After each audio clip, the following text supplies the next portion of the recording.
janvier 2013, première mauvaise nouvelle de l'année, les ventes de voitures s'effondrent en France. Moins 25%, les constructeurs lancent un cri d'alarme. Conséquence, quelques semaines plus tard, la fermeture temporaire des premières usines. Les ouvriers sont au chômage technique. Au printemps, le Portugal et l'Espagne connaissent une grève générale sans précédent.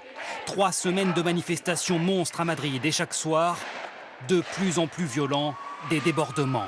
Le centre-ville est tenu par les casseurs. Depuis le début des manifestations anti-austérité, c'est la première fois que les violences sont aussi étendues en plein cœur de la capitale espagnole. Le chef du gouvernement, Mariano Rajoy, demande une aide financière massive au FMI. Le pays est au bord de la banqueroute.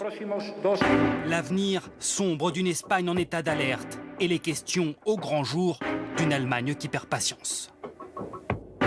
Ils étaient 51% l'été dernier. Aujourd'hui, 75% des Allemands considèrent qu'ils se porteraient mieux hors de la zone euro. En France, les chiffres de l'emploi pour le premier trimestre sont rendus publics le 24 avril. 50 000 chômeurs de plus en janvier, 60 000 en février et ce pic de 80 000 au mois de mars.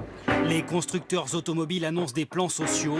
Le gouvernement tente de reprendre la main. Bonsoir à tous. Dans l'actualité ce soir, ce coup de théâtre dans le dossier PSA. Arnaud Montebourg annonce à l'instant la nationalisation du constructeur automobile.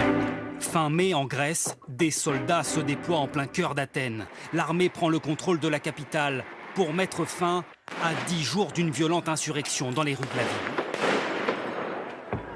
Au même moment, la crise iranienne fait flamber le sans-plomb dans notre pays.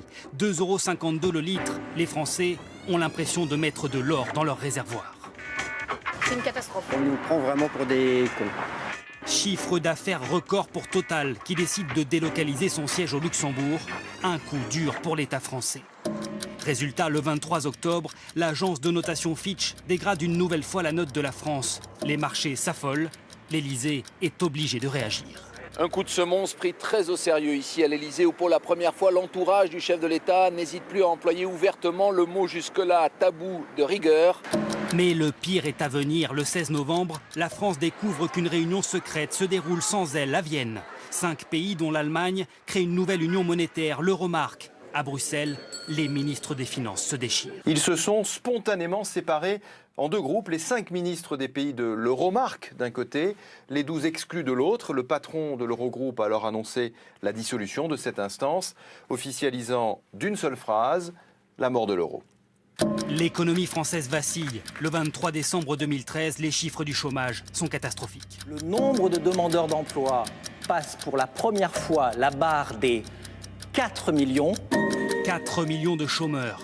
Le retour de la récession. 2013, année noire, plombée par une crise dont la France ne voit pas la fin.